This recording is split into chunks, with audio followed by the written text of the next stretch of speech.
started when we called out to the stars, into the darkness.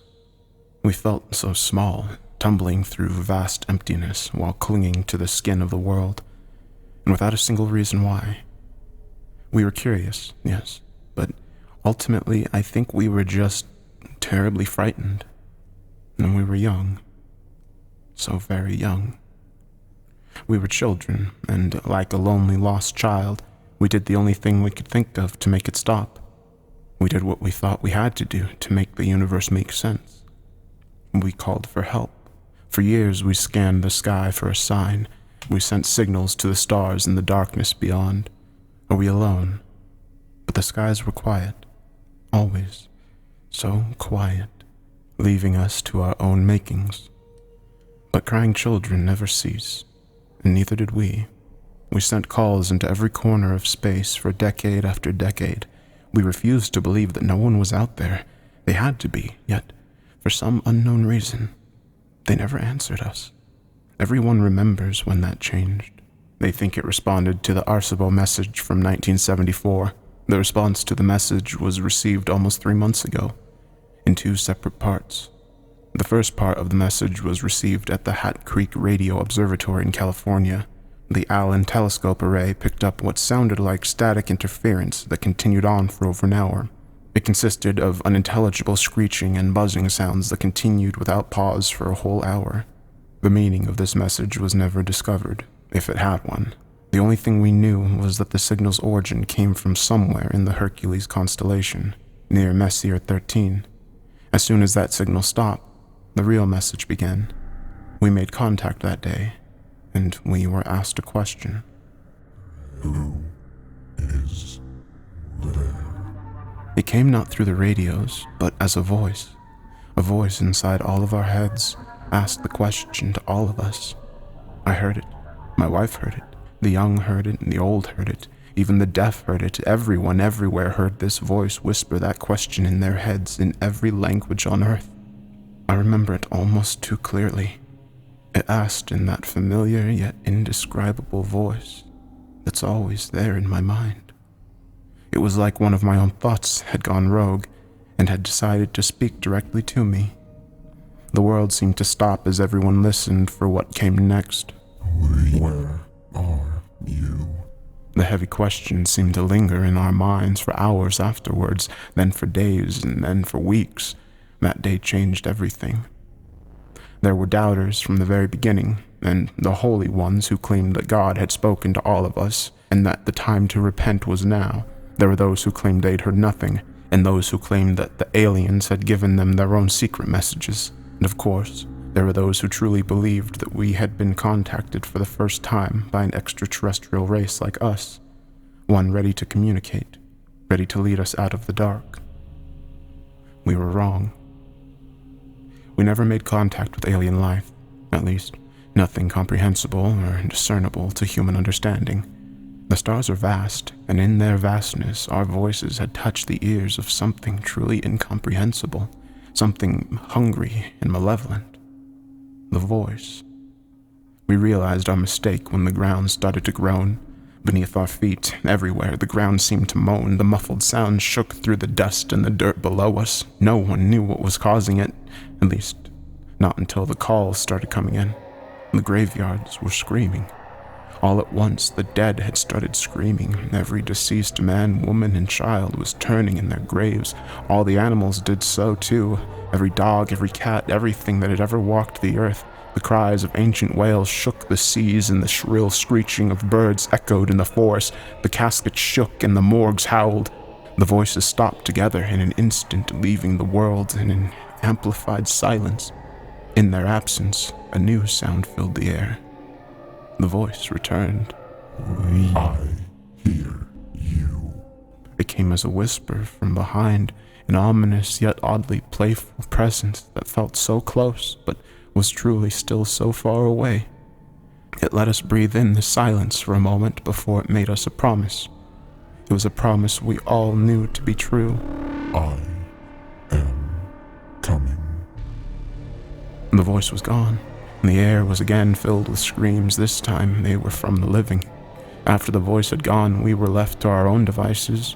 Millions panicked, and rightfully so, as chaos took hold of the streets. Many would die in the violence and the gunfire that night. They would be known as the raptured before long, and the rest of us were the condemned. We could only wait. The screaming dead was only the first of the side effects that we felt as the voice approached. The closer it got, the more we felt it. That first night after the screaming, we noticed the stars bleed for the first time. A section of the western sky had turned black, blacker than the night, and it was only truly visible because of the ring of stars around it. The light from those stars had turned red, and they seemed to bleed across the sky like food coloring dropped into water. Their light swirled and flowed all around the edge of some unseen mass. I knew then that I was staring into the face of the voice.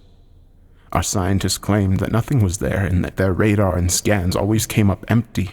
Their telescopes could see nothing but darkness in that section of space. However, the proof was right in front of us, as every night that ring of darkness got wider and more stars bled into the sky. We watched it come. As each night passed, the black spot would widen and more stars would distort and bleed around it. During the day, a new hell would greet us. The side effects worsened. The day always brought something new. I'm sure most of what happened will go untold and unknown. The animals started disappearing. All of them. No tracks, traces, or bodies were left behind. Pets would run away, some violently so. They all retreated, never to be seen again. The forests were left abandoned, the oceans empty, and the air was left silent. The world seemed so empty and lonely. They left like water receding from the shore, just before the tsunami breaks. One day, about 2 weeks ago, scientists tried to talk to the voice again. They hoped, perhaps, to reason with it. They told it about what was happening on our world and asked it questions. The scientists begged. It didn't speak. When asked, "What do you want?" the voice sent a response. The next night, the skies lit up with streaks of fire. It was alight for hours, blazoned with orange and red. We didn't realize the effects until the next day when the televisions turned to static and the telephones refused to work. We had sat, watching, as all the satellites were knocked out of the heavens. After that, reports became rumors and rumblings. Sanity, a thing of the past. The air chilled and weighed us down. The voice was nearly here, and everyone felt it. It rained for a week after the satellites fell. The rain was salty and mired with an unknown filth that turned the grass black. Maybe the satellites tracked something back in with them when they hit the sky. No one knew for sure. All we know is that it fell from the clouds black as charcoal and blotted out the sky like liquid ash. Darkness fell upon us for days. When the clouds went away, the skies were empty. There were no clouds, yet the sky hung low and gray. If the sun was anywhere in the sky, it never made itself known. Even it had abandoned us. Each day grew slowly darker and darker until night and day became almost the same. Some people would claim later that they'd seen things in the dark, creatures with gangly limbs and crooked faces lurking in the corner of their vision. They were tall, white creatures that looked molten or rotten through their transparent skin. Appearances would last for just a second or two before vanishing without a trace. Some believed this to be the first step in the aliens' invasion, but the rest of us didn't know what to think. We just knew that it was nothing that simple or benign. They must have been hallucinations, just more madness to endure, but ultimately as harmless as anything else, as harmless as the screams of the dead, the missing animals, the dying sky. Appearances slowly increased in duration and number. I think everyone saw them once at the least, but I don't think a single person would ever guess why they were truly here. They never touched nor spoke to anyone, and they certainly never harmed anyone. Most who got good looks at them described them as mournful or sorrowful looking. Some even claimed the creatures watched over them at night, and others even claimed that it seemed as if the creatures were sorry for them. One claimed to have seen one upon the ground, hands clasped over its head. He said it was praying for us. Prayer was no help. The churches and places of worship that had divided us for so long failed to bring hope to any in the end. The voice let them pray and beg for a while, but just days ago, the voice ended it all. No one questioned how, for at this point, nothing that happened surprised anyone anymore, but on the final day, all books of worship burned. every last Bible, every Quran, everything. People rushed to their centers of faith, but found no solace. The churches and temples had suffered the same fates, if not worse. The people were left abandoned by their greatest hopes. There were rumors of churches all over the world, with walls formed from the bodies of those who sought refuge. They were merged to the walls, stuck to them like flies in a trap. They died still pleading for hope, but they were beyond God's help. The rest of us had learned to stop begging. We waited. The final message came. From beyond the sky it fell upon us, and the voice echoed and it spoke the simple truth. I am here. There's a darkness beyond the horizon, the likes of which I doubt has ever been seen. It brings with it the screams of countless souls, and it moves fast. The stars are dying now, and I know they'll never be seen again. The light is dying so fast. I leave this not as a warning. No, it's far too late for that. Instead, consider this the last realization, the last humanity will ever know. For we used to wonder whether or not we were alone and lost, but never whether or not we were safe and hidden. The universe is infinite, and our understanding was significantly more finite. We should have never beckoned to the darkness.